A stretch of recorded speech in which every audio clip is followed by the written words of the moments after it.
Okay. Nope. Nope.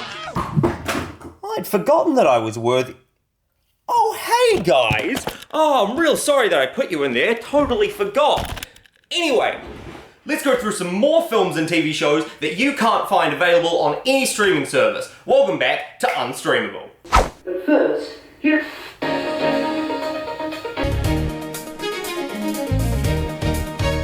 Good evening, I'm Ann Kerr. We interrupt your usual content with some breaking news. Wonder Woman 1984, world-renowned for making people go, oh yes, that film did come out, didn't it? Has been removed from streaming on Amazon Prime Video. For more on the story, we cross now to our socialist field reporter, Ilda Gorta. Ilda, what can you tell us about this surprising development?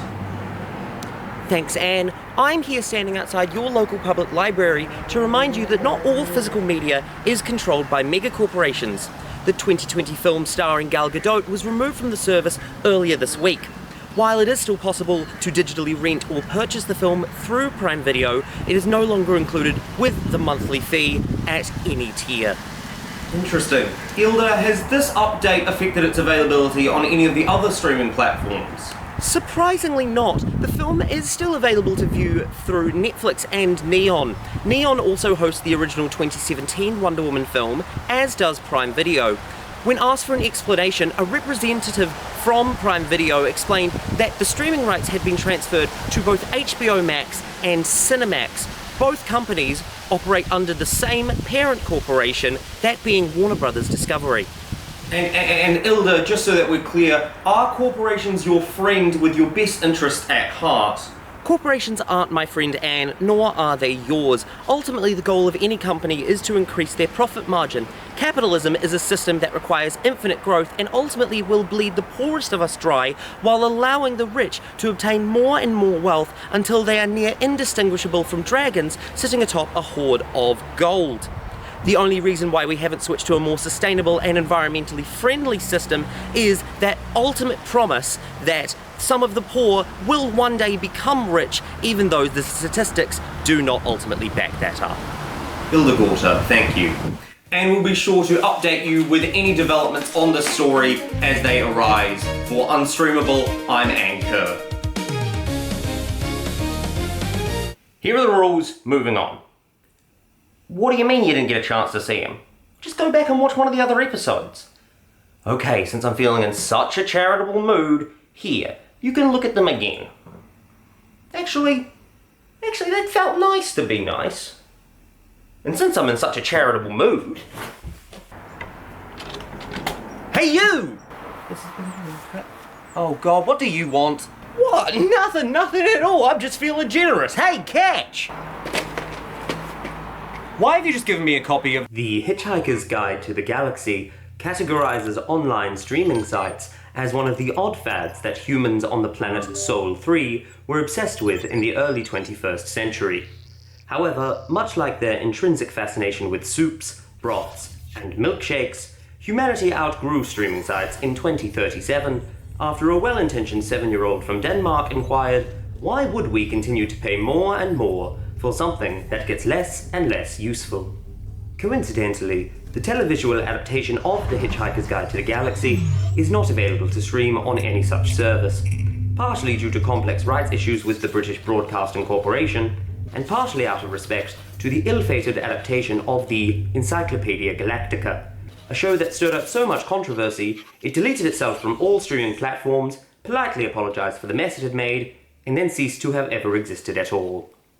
This is a VCD copy of the 1989 Jackie Chan crime action comedy film Mr. Canton and Lady Rose, which was also released as Miracles, The Canton Godfather, Gangster, or Black Dragon, depending on where in the world you were. And I can see that we already have questions, so I'm going to open it up to the gallery. Yes, hello. What's a VCD? It is an abbreviation of the term video CD. They were designed to be the replacement for VHS and Betamax tapes in the late 90s and were briefly successful in Asian regions until DVD took a foothold in the 2000s. Yes, in the back row there. What's the image quality like? are not good. If you take a look at these comparison slides, you'd see that the VCD could output at maximum a resolution of 288p, much lower than that of DVD. In fact, it equates to about less than a quarter of the overall video quality of DVD, and was even lower than that of VHS, although a comparison between digital and analog is something that I am not qualified to talk about. I think we have time for one more. Yes, hello there. And why don't you just stream or pirate everything? I'm not going to dignify that with a response. You have annoyed me, sir, and therefore you are banished to the Shadow Realm. Anyone else? Vodka martini. Very good, sir. Wait. 3 measures of Gordon's, 1 of vodka, half a measure of quinoa lele. Shake it over ice and then a thin slice of lemon peel. I'd like a good drink while I watch my movie. Which is? Royale. Casino Royale. Make it fast. You got it!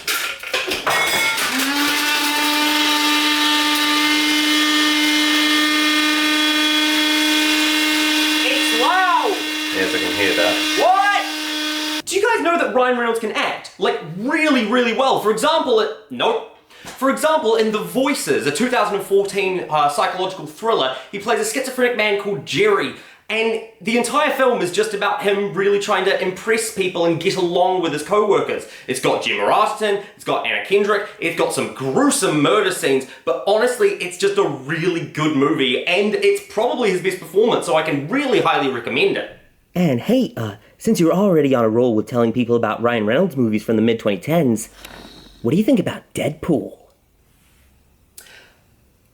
Sassy, sarcastic, a fan of delivering information through police interrogation. Oh yeah, you're ticking all the boxes. Including the box that says I ain't saying nothing without my lawyer? Tell me, kid. Where were you on the night of August 3rd, 2006? I'm telling you, I don't know nothing. Double negative, off to a good start. Tell me, do you like fairy tales? Some. How about, independent animation? I'm listening.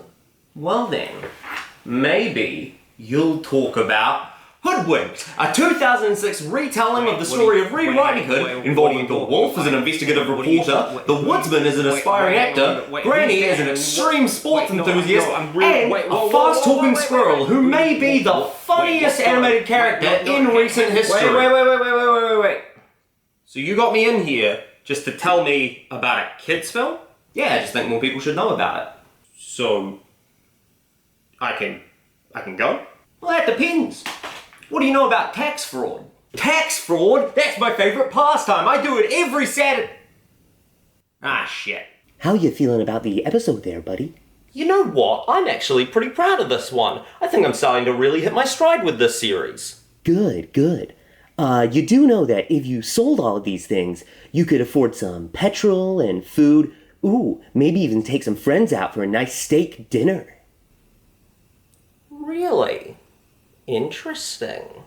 Okay, you know what? I've had just about enough of you, so you can stay in there until you realise that physical media is a worthwhile thing to have, and stop making slightly homophobic jokes in your third movie. See you guys next time.